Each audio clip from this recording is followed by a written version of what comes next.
Root under -3 का answer अपने पास, उसको आंसर निकालने के बाद वो फंस गया। कैसे? सब लफड़ा -1 का है।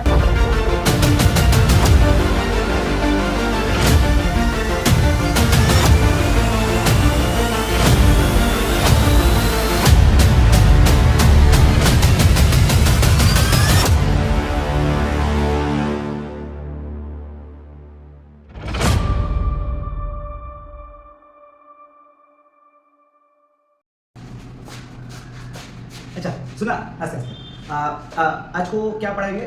कॉम्प्लेक्स नंबर, ठीक है। अच्छा, इंस्ट्रूमेंट का फॉर्मूला, हाँ तू बोल।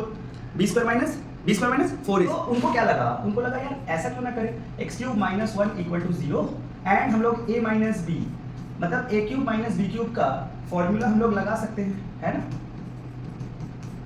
Equal to 0। अब यहां से हम लोग दो वैल्यू ले सकते हैं, राइट। आइदर x - 1 = 0, ये एक सोल्यूशन है, और दूसरा सोल्यूशन क्या हो जाएगा? x² + x + 1 = 0। अच्छा, ये क्वाड्रेटिक इक्वेशन है क्या? कितने लोग तुम लोग में से ये क्वाड्रेटिक सॉल्व कर देंगे, है ना? ये क्वाड्रेटिक कौन सॉल्व करेगा? तो ध्यान से देखिए, क्वाड्रेटिक फैक्टराइजेशन के थ्रू सॉल्व नहीं होगा, पर क्वाड्रेटिक को फिर वो मैथमेटिशियन ने बोला कि अच्छा अगर क्वाड्रेटिक सॉल्व नहीं होगा मतलब फैक्टराइजेशन से, so we can do Shridhar Acharya's formula, है ना, -b + -√b² - 4ac/2 है, ऐसा लगा सकते हैं अपन।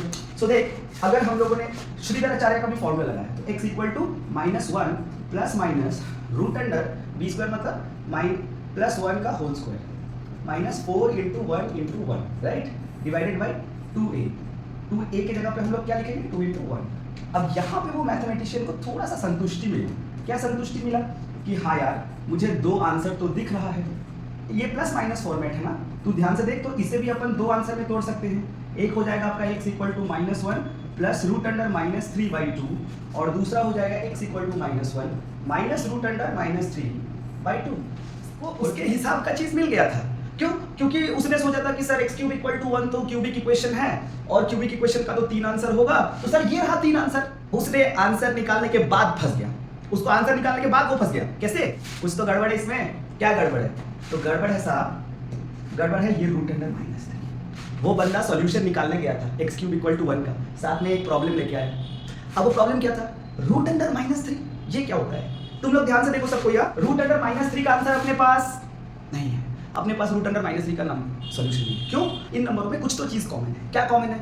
तो उसने देखा कि ये सारे नंबर्स को अच्छे से स्टडी किया, मतलब √3 -4 -5 -9, उसने ये देखा कि ये सारे नंबरों सब लफड़ा -1 का है, -1 का सारा लफड़ा है। अगर ये -1 को इग्नोर करूं तो क्या सारे नंबर्स को सॉल्वेबल है? हाँ, √5 पता है, √4 भी पता है, √9 भी पता है सब। तो उसने क्या बोला, जैसे हम लोग मैथमेटिक्स में करते हैं ना, हम लोग मैथमेटिक्स में क्या करते हैं? अच्छा, if you don't know anything let the number be x, है ना? अरे अपन लेट करते हैं ना। हाँ, तो उसने क्या किया, उसने बोला कि let us assume that √1 = I। उसे आयोटा बुलाते हैं, यू नो, ग्रीक अल्फाबेट और समथिंग लाइक दैट। तो उसने बोला √1 को I ले लेते हैं। अब तुम लोग ये सोचेगा कि सर √1 को I ले लेने से थोड़ा ना प्रॉब्लम सॉल्व हो जाता है, प्रॉब्लम तो सॉल्व करना पड़ता है। हाँ, तो उसने किया ना, उसने बोला कि सारे नंबर्स को अब हम लोग कैसे लिख सकते हैं? √3i, √4 मतलब 2i, √5i, √3i, I mean sorry 9 का 3i। तो उसने बोला कि यार सारे नंबर्स को मैंने कुछ लगभग डिफाइन तो मैंने कर दिया, अब इनका क्या करें? उसने बोला कि यार हम लोग नंबर्स तो डेवलप कर लिए, 3i, 2i, 4i, लेकिन इसको हम लोग रियल नंबर लाइन पे तो रख नहीं सकते क्योंकि प्रोविजन नहीं है, क्योंकि वो नंबर्स रियल नंबर लाइन में फिट नहीं होते। सो हम लोग अपना एक लाइन बना लेते हैं, मतलब why don't we develop an axis, because real number line is kind of x axis. If you do one thing, we draw our own axis. तो उस बंदे ने क्या किया? उस बंदे ने, ये आपका रियल नंबर लाइन है, उसने क्या किया, वो जो i, 2i, 3i वाले नंबर्स है ना, वो यहाँ पे उसने रख दिया i, 2i, 3i, 4i, -i minus में, जैसे कोऑर्डिनेट ज्योमेट्री कोऑर्डिनेट स्पेस में आप करते हो, x एक्सिस में नंबर्स, y एक्सिस में नंबर। तो उसने क्या किया, रियल नंबर लाइन के ऊपर एक इमेजिनरी IMZ मतलब इमेजिनरी एक्सिस, वो सारे नंबर्स को इस एक्सिस में रखूंगा, i, 2i, 3i, 4i बोलूंगा। तो उसके दिमाग में एक आइडिया है। So he was the first one, he was the first mathematician to convert a real number line into a new plane, where that plane means it will involve two axes, right? So उसने बोला कि real number line तो है, उसे रहने दो, मैंने एक एक्सिस डेवलप किया, इसे कहते हैं इमेजिनरी एक्सिस। तो अब ये प्लेन बन चुका। सो ये प्लेन तो मैंने डेवलप कर लिया, लेकिन इस प्लेन में अगर कोई नंबर को मुझे डिफाइन करना तो मैं कैसे करूंगा? तो उसने बोला क्या, ये बात तो सच है, अगर प्लेन में अगर मुझे नंबर डिफाइन करना है तो किसी मैथमेटिशियन ने बोला ये तो अब क्या करेगा, बोला कि उसका भी सॉल्यूशन है मेरे पास। उसे बोला ये देखो हम लोग ऐसे डिवाइस करें, सोचो ये अपने पास एक आर्गन प्लेन, राइट?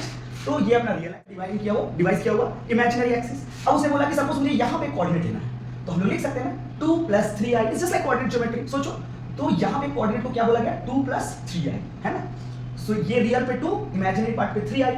तो इस पॉइंट का डेफिनेशन क्या हुआ? This was called 2 + 3i। ऐसे ही हम लोग बहुत सारे पॉइंट्स, इस पूरे प्लेन में बहुत अनगिनत पॉइंट्स हैं, तो हम लोग सारे पॉइंट्स को कैसे लिखेंगे? सपोज यहाँ पे आपको एक पॉइंट लिखना है तो आप बोलेंगे 5 + 2i, यहाँ पे आपको एक पॉइंट लिखना है तो आप बोलेंगे -3 - 2i। It's just like what it is. So all the numbers which don't lie in the real number line, obviously they lie on the plane, है ना? बोलो यहाँ पे एक नंबर हो सकता है, बोलो यहाँ एक नंबर हो सकता है, यहाँ एक नंबर हो सकता है, यहाँ एक नंबर हो सकता है। So all these numbers came to be known as complex numbers.